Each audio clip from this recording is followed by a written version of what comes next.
So this is a question asked by Alex Eat on Dragonchain. What kind of additional tools are going to be built for eternal.dragonchain.com? Okay, and on this, so I did answer in Den. We don't have the entire roadmap laid out, especially publicly, but we're looking to monetize that application itself by adding cool new features for premium accounts. Because right now there are a lot of limitations because there could be a lot of spam. So part of that list is full image capture, video capture, at least of a certain amount. Automated capture of all of your tweets, automated capture of all tweets to which you reply, things like that, so you can always prove, what somebody said. Cryptographic signing of your tweets, at least selectively. It's like I want to sign this because I want people to know it's me for certain. A page for someone to view your timeline, even if let's say Twitter bans you, at least. Oh, there's my whole timeline. I didn't lose anything. I can switch over to some other platform, whatever else. And a provable profile. And we aren't certain absolutely how to integrate that yet, but one way or another for someone to come and know that this really is you, and this really is your key with which you might sign something, and these really are your tweets. Right. Awesome. Yeah. Asked by Grits and Gravy TX on Dragonchain. The Dragonchain team seems to be very active with the community on numerous platforms like Telegram and Twitter. Obviously, there are a few bad apples that just want to throw mud at Dragonchain all the time. How do you stay energized and motivated each day? Okay, so in the end, I did answer. I don't know about everybody on the team, but while the FUD and the attacks sometimes make things difficult, especially trying to decide, how to answer people.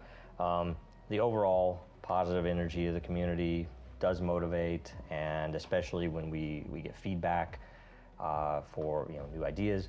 What can we build? How do we build it? Various other parts of the system that we've really come to use the community in a way that is pretty unique in business. There's a lot of others. There's so much, so many bad apples in particular, and a few social environments, but a lot of stupid people in the world too. The next question is by, how do you say that name? Ubercooter on Reddit.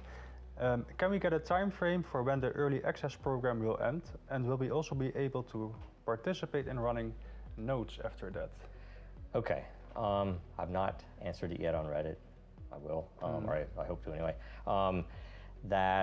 We have plans for the end of the early access program, primarily centered on the things we need to do to make it scalable on the existing platform and for future on-prem.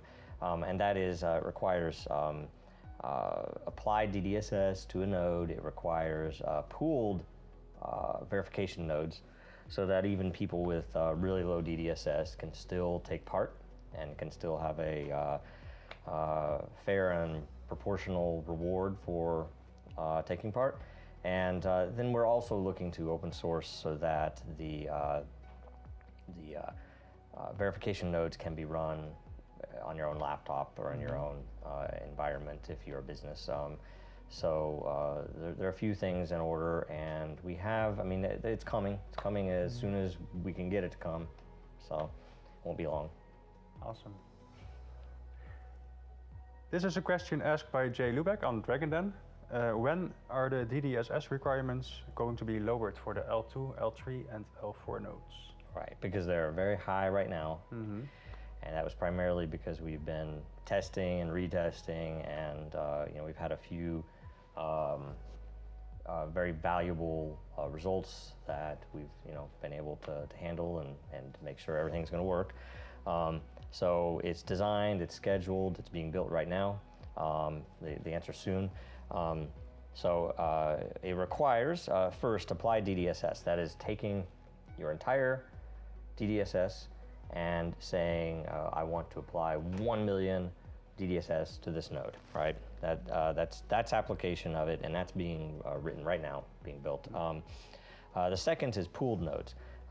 where they would be managed service nodes, just like currently, but nearly anyone could run them, even if you have a really low DDSS. And frankly, the more DDSS you have, the more of the fees you will get.